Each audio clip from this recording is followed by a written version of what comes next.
Единственное сравнение, которое имеет значение, это сравнение с собой в прошлом. Мы постоянно оцениваем себя по сравнению с другими, пролистываем социальные сети, смотрим на новую машину соседа, думаем, почему наша карьера движется не так быстро, как у других.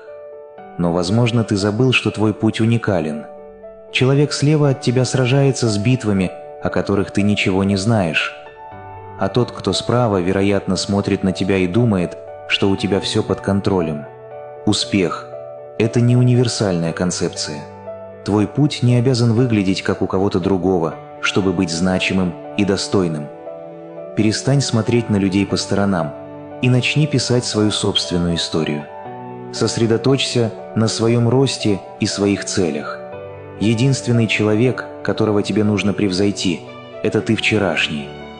Помни, твоя гонка, твой темп, беги по своему пути.